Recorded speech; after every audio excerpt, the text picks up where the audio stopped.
जीवन जीवन से अधिक। जब आप इस शीर्षक को देख रहे होंगे या देखा होगा तो सोच रहे होंगे इसका क्या मतलब है। जीवन जीवन से अधिक क्या मतलब है? चलिए आज हम इसी के बारे में बात करेंगे कि आखिर ये जीवन हमारे पास है, बर्थ से लेकर के जन्म से लेकर के मरणहार तक, ये एक ऐसा अद्भुत जीवन है और इसका क्या मतलब है। कई लोग इसके बारे में विचार करते हैं, यार मैं इस दुनिया में क्यों हूँ, कहाँ से आया, मेरे आने का मतलब क्या है, मेरे जीवन का अर्थ क्या है। क्या बस इस पृथ्वी में जीना 60, 70, 80, 90, 100 साल और उसके बाद क्या कोई मतलब भी है, या हम कहीं कहीं लुप्त हो जाते हैं। एक बड़ा भारी प्रश्न है ये हर व्यक्ति के लिए कि मैं यहाँ पर क्यों, मैं यहाँ पर स्टडी क्यों कर रहा हूँ, मैं यहाँ पर काम क्यों कर रहा हूँ, मेरी ये फैमिली कौन है, कहाँ से आई, कैसे है। एक फिलोसॉफिकल प्रश्न है और ये सोचने को मजबूर कर देता है कि यार मैं यहाँ पर क्यों जी रहा हूँ, मैं और दूसरे प्लानेट में क्यों नहीं जी रहा हूँ, जीवन है क्या। कई ऐसे प्रश्न हैं जिसका जवाब हम दे नहीं सकते हैं, लेकिन हाँ ज़रूर इसके बारे में सोच सकते हैं। लेकिन एक जगह है जहाँ पर इसका मकसद, जीने का अर्थ, जीवन क्या है, उसके बारे में हम पढ़ते हैं और वो है हमारी बाइबल, धर्मशास्त्र, परमेश्वर का वचन। और आज मैं इसी के बारे में आपके सामने कुछ बातों को रखने की कोशिश करूंगा। जैसा कि आप में से कई लोग जानते हैं कि जो बाइबल है वो परमेश्वर का वचन है। हमने कई बार इस बारे में कई एपिसोड दिए हैं कि बाइबल कैसे परमेश्वर का वचन है, कैसे हम प्रूव कर सकते हैं कि ये परमेश्वर का वचन है और जो परमेश्वर कहता है बिल्कुल वो वैसा होता है। अल्बर्ट आइंस्टाइन ने एक बार कहा था, what ever God says he does it. जो कुछ परमेश्वर कहता है वो करता है। और उसकी जो बातें हैं मेरे पास यहाँ पर बाइबल में है, आपके पास भी शायद बाइबल हो या ना हो, या आप ज़रूर इसके बारे में सुने। इसी के माध्यम से मैं आपके सामने बताना मांगता हूँ कि एक मनुष्य था जो बड़ा भारी राजा था, बहुत बड़ा, उसके पास बड़ा भारी साम्राज्य था।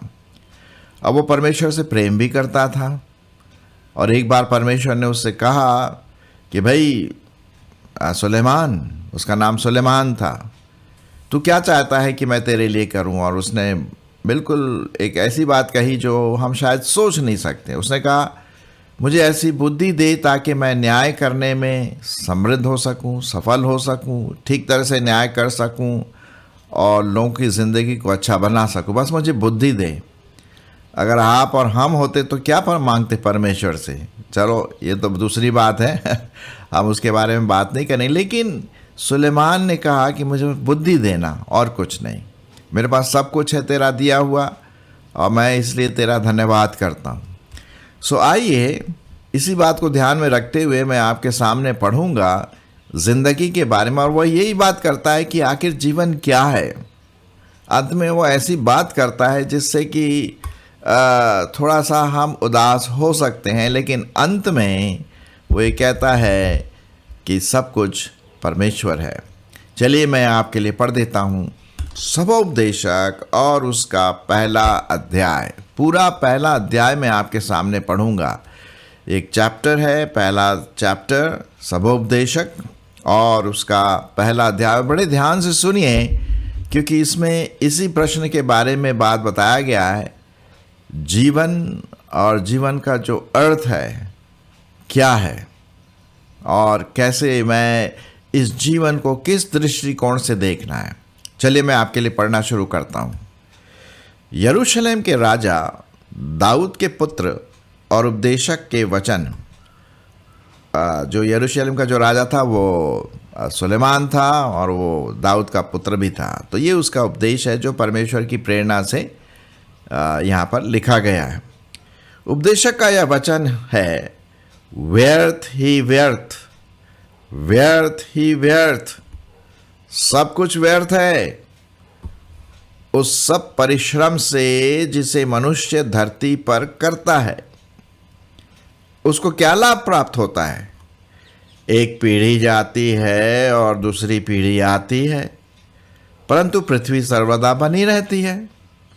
सूर्य उदय होकर अस्त भी होता है और अपने उदय की दिशा को वेग से चला जाता है।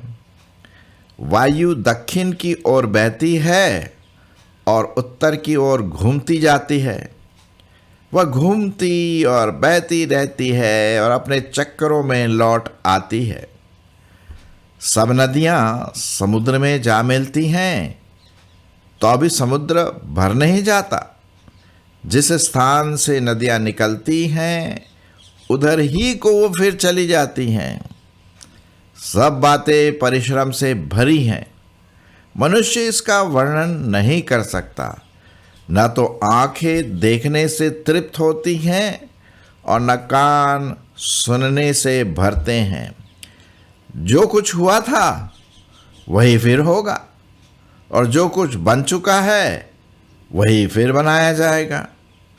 और सूर्य के नीचे कोई बात नई नहीं है। क्या ऐसी कोई बात है जिसके विषय में लोग कह सके कि देख ये नई है? ये तो प्राचीन युगों में वर्तमान थी। प्राचीन बातों का कुछ स्मरण नहीं रहा और होने वाली बातों का भी स्मरण उनके बाद होने वालों को न रहेगा। मैं उपदेशक यरूशलेम में इज़राइल का राजा था और मैंने अपना मन लगाया कि जो कुछ सूर्य के नीचे किया जाता है उसका भेद बुद्धि से सोच सोच कर मालूम करूं।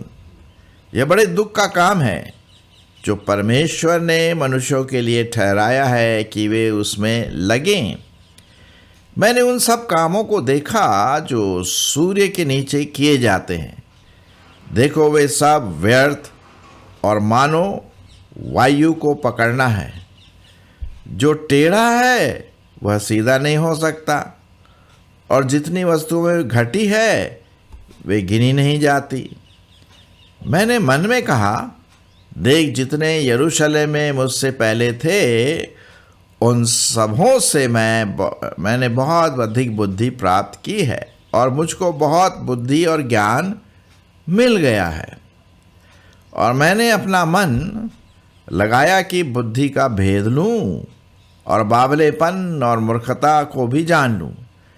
मुझे जान पड़ा कि ये भी वायु को पकड़ना है, क्योंकि बहुत बुद्धि के साथ बहुत खेद भी होता है, और जो अपना ज्ञान बढ़ाता है वो अपना दुख भी बढ़ाता है। क्या बात है, हाँ? आशा है कि आपने ध्यान से इस बात को सुना होगा कि किस प्रकार से सुलेमान जीवन के बारे में कहता है। लिखा है सब व्यर्थ ही व्यर्थ है। अब मनुष्य जन्म लेता है, परिश्रम करता है, परिवार बनाता है, बूढ़ा हो जाता है, मर जाता है। क्या ये इसीलिए पैदा हुआ? वो बोला सब व्यर्थ है, सब वो बहुत सारे काम काज करता है, उससे उसको क्या लाभ आते हैं? 4 पद में लिखा एक पीढ़ी आती है और दूसरी पीढ़ी चली जाती है, परंतु पृथ्वी वैसी की वैसी बनी रहती। कितने लोग, करोड़ों लोग इस पृथ्वी में जन्म लिए करीब 5000 साल पहले से, और आज तक सब चले गए, जलाए गए, कब्र में हैं। पृथ्वी वैसी बनी पड़ी है। सूर्य भी अपना चक्कर लगाता रहता है। पिछले हजारों साल से सूर्य अपना काम करता है, अपना पूरब से वो उदय होता है और पश्चिम में वो डूब जाता है। फिर रात भर अंधेरा रहता है और फिर सुबह फिर सूरज निकलता है। ये चलता हुआ चक्र चलता रहता है पिछले हजारों साल से। क्या नई बात है? कौन सी नई बात है भाई? कौन से क्या अचीवमेंट किया। वायु दक्षिण की ओर बहती है और उत्तर की ओर घूमती जाती है, बहती रहती है। अब आप देखिए, सब नदियां समुद्र में जा मिलती हैं, लेकिन समुद्र कभी पूरा फुल होता ही नहीं है। क्योंकि होता ये है कि जब नदियां जब समुद्र में जाती हैं तो समर में वो भाप जो पानी है सूरज के हीट से वो भाप बन करके बादल बनती है और फिर वापस फिर पृथ्वी पर बरसती है। और ये चक्र चलता रहता है, जिसे बोलते हैं ना हाइड्रोजन साइकिल, पानी का चक्र, ओ चलता रहता है। तो जो समुद्र है वो कभी पूरा भर नहीं जाता, वैसे ही का वैसे ही बना रहता है। क्या नया है, क्या यही जिंदगी है। सब मनुष्य परिश्रम करते हैं, बात करते हैं, आंखें हमारी भरती नहीं देखने से। आपने देखा होगा कि आजकल जब वीडियो का ज़माना है और मोबाइल वगैरह नेट वगैरह जो भी है, लोग रात रात भर मूवीज़ या कुछ चीज़ें देखते रहते हैं, गलत चीज़ें देखते रहते हैं। उनकी आंखें कभी भरती नहीं, लाल हो जाएंगी आंखें, लेकिन आंखें तृप्त नहीं होती है। रील आफ्टर रील चलता ही रहता है। क्या यही ज़िंदगी है? सुलेमान पूछता है। कान भी कभी नहीं भरते। जो कुछ हुआ था वही फिर होगा, और जो कुछ बन चुका वो फिर बनाया जाएगा। सूर्य के नीचे कोई बात नहीं है। तो हम देखते हैं कि इस प्रकार से सुलेमान बड़े तर्क वितर्क की बात करता है ना। कोई भी असली चीज़ नहीं। दूसरे अध्याय में भी हम इसके बारे में पढ़ते हैं। मैंने अपने मन से कहा, चल मैं तुझको आनंद के द्वारा जांचूंगा, इसलिए आनंदित और मगन हो। परंतु देखो यह भी क्या है, व्यर्थ है। दूसरा अध्याय सबोपदेशक और दूसरा अध्याय में अभी पहला पद पढ़ा कि भाई चल मैं तुझको आनंद के द्वारा जांचूंगा, इसलिए आनंदित और मगन हो। और देखो ये भी व्यर्थ है। मैं हंसी के विषय में कहा, अरे ये तो बावलापन है, और आनंद के विषय में उससे क्या प्राप्त होता है। मैंने मन में सोचा कि किस प्रकार से मेरी बुद्धि बनी रहे और मैं अपने प्राण को दाख मधु या शराब से पीने से किस प्रकार बहलाऊं, और क्यों कर मूर्खता को थामे रहूं, जब तक ये मालूम ना करूं कि क्या अच्छा है जिससे मनुष्य जीवन भर कर सकता। मैंने बड़े बड़े काम किए, मैंने अपने लिए घर भी बनवा दिया, अपने लिए दाख की बारियां भी बना ली, और उसमें भांति भांति के पेड़ भी लगा लिए, वृक्ष भी लगा लिए, कुंड भी खुदवा लिए। मैंने दास और दासियां मोल ली, और मेरे घर में दास भी उत्पन्न हुए, और मैंने सोना चांदी सब कलेक्ट कर लिया, बहुमूल्य पदार्थों को सब इकट्ठा किया, और कई प्रकार की जो दासियां थी जिससे मनुष्य को यौन का सुख मिलता था वो भी मैंने अपने लिए सब कर लिया। इस प्रकार मैंने अपने पहले के सब यरूशलेम वासियों से अधिक महान और धनाढ्य हो गया।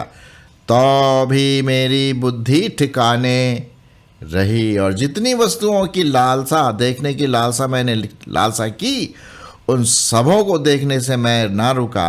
मैंने अपना मन किसी प्रकार का आनंद भोगने से ना रोका, क्योंकि मेरा मन सब परिश्रम के कारण आनंदित हुआ। मेरे सब परिश्रम से मुझे यह भाग मिला। तो भी क्या लिखा हुआ है, मैंने फिर से अपने हाथों के सब कामों को और अपने सब परिश्रम को देखा, तो क्या देखा, सब कुछ व्यर्थ और वायु को पकड़ना है। संसार में कोई लाभ नहीं, सब कुछ व्यर्थ ही व्यर्थ है। कई बातें यहाँ पर लिखी गई हैं जिसके बारे में मैं नहीं पढ़ सकता क्योंकि टाइम हमारे पास नहीं है। तो लिखा हुआ है सब कुछ यहाँ पर। हमारे ज़िंदगी के दिन क्या है, दुख से भरे रहते हैं। उसके सब दिन तो दुखों से भरे रहते हैं, और उसका काम खेत के साथ होता है, और रात को भी उसका मन चैन नहीं पाता। ये भी व्यर्थ ही है। कहने का मतलब, क्या यही ज़िंदगी है, यही जीवन का अर्थ है? जीवन से बहुत अधिक है, बहुत अधिक है। ये जीवन जो परमेश्वर ने दिया है, इस जीवन से भी अधिक जीवन है, और वो है अनंत जीवन। तो जीवन का अर्थ क्या है? जीवन का अर्थ है कि ये परमेश्वर की ओर से दिया हुआ एक गिफ्ट है जीवन। जी हाँ, जब उसने परमेश्वर ने आदम और हवा में जीवन का श्वास फूका, तब से मनुष्य जीवता प्राणी बन गया। अब प्रश्न ये उठता है कि जीवन क्यों है। एक बहुत पुराना गाना मुझे याद आ रहा है, फिल्म का गाना है, दुनिया बनाने वाले क्या तेरे मन में समाई, काहे को दुनिया बनाई। हाँ, तो यहाँ पर हम देखते हैं कि परमेश्वर का एक उद्देश्य था, आपको और मुझको बनाने के लिए एक उद्देश्य था और है, और वो ये है कि हम अपने जीवन के द्वारा, अपने जीवन काल में, बचपन से लेकर मरण के बीच में जो जीवन हमें मिलता है, जवानी है और वयस्कपन है, उसमें हम परमेश्वर को पहचाने, अपने सृष्टिकर्ता को जाने, उसके लिए अपना जीवन बिताएं, उसकी महिमा करें। जो बुद्धि, जो मन और जो हमें हाथ पांव शरीर दिया, उसके द्वारा परिश्रम करें और इस जीवन को अच्छी सही रूप से एंजॉय करें।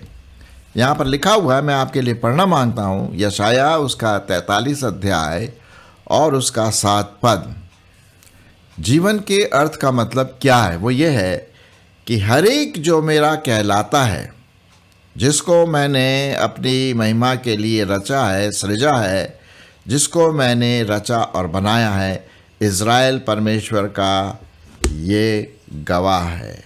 मेरे प्रियो, यहाँ पर हम देखते हैं कि हर एक व्यक्ति जो बनाया गया है इस सृष्टि में, वो परमेश्वर की महिमा के लिए बनाया गया है, व्यर्थ में नहीं है। हमारे इस जीवन का मतलब है, मीनिंग है, और सबसे बड़ा मीनिंग ये है कि हम उस परमेश्वर को अपने जीवन में जाने। और कैसे जाने? वचन के द्वारा। इसीलिए भाई मैं रोज़ आपके सामने एपिसोड्स डालता रहता हूँ परमेश्वर के वचन को दे करके, ताकि आप परमेश्वर के वचन को जानें, उस पर चलें। और प्रभु यीशु मसीह ने क्या कहा? मैं इसलिए आया कि वे जीवन पाएं और बहुतायत का जीवन पाएं। जीवन पाएं, जीवन तो है ही, लेकिन उसके साथ बहुतायत का जीवन पाएं, वो एंजॉय करें, आनंद मनाएं, और अंत में जब मौत आती है तो हम परमेश्वर में अनंत जीवन में विलीन हो सके। यही तो है।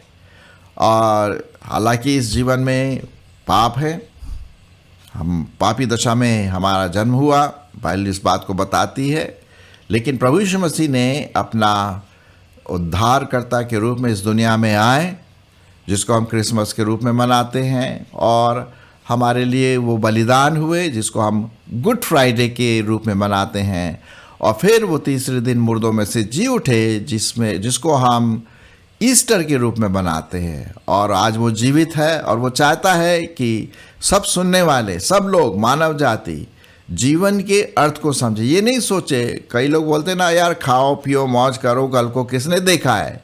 ऐसी कई प्रकार की फिलॉसफी आजकल प्रचलित है चारों तरफ। नहीं मेरे प्रियो, हमें इस प्रकार की फिलॉसफी को नहीं देखना है, हमें परमेश्वर के वचन को देखना है कि वो क्या कहता है। यही एक सत्य वचन है जो परमेश्वर हमें दिया है, बाइबल। तो वही बात मैं आपके सामने रख रहा हूँ कि हमारे जीवन का मकसद है, अर्थ है, और इस जीवन से भी एक और जीवन, अधिक जीवन है। वही टाइटल का मतलब यही है, जीवन, जीवन से अधिक। ये जो जीवन हमें शारीरिक रूप से मिला है, इससे भी अधिक जीवन है, और वो है अनंत जीवन। वो जीवन जो कभी मरने का नहीं, वो जीवन जो कभी पाप में समाने का नहीं, वो जीवन जो कभी रोगी नहीं होगा, वो जीवन जिसमें कभी दुख नहीं होगा, हमेशा खुशहाल और परमेश्वर की उपस्थिति में अनंत काल से हम अपना जीवन बिताएंगे। लेकिन उससे पहले इस जीवन काल में हम उस परमेश्वर को पहचाने और उसको पश्चाताप करके, माफ़ी मांग करके, विश्वास करने के द्वारा हम प्रभु यीशु मसीह को अपना जीवन दे सकते हैं। तो जीवन, जीवन से अधिक, हाँ, वो अनंत जीवन। मेरे जीवन का अर्थ क्या है? क्यों हूँ मैं यहाँ? मैं यहाँ पर परमेश्वर ने मुझे इसलिए रखा कि मैं अपने जीवन के द्वारा परमेश्वर पिता की महिमा करूं, एक परमेश्वर को जानूं और अपना जीवन पाप से दूर हटा करके एक स्वच्छ पवित्र जीवन बिता करके परमेश्वर के साथ सम्मिलित हो सकूं। ये है सबसे बड़ा। ये नहीं है कि खाओ पियो मौज करो, कल को किसने नहीं देखा है। अरे कल को परमेश्वर ने देखा है, और उसी वचन में आज आपके सामने रखा हूं, जो आपको बताता है कि जीवन का अर्थ है, अनंत अर्थ है, अनंत जीवन है, शांति का जीवन है, आनंद का जीवन है।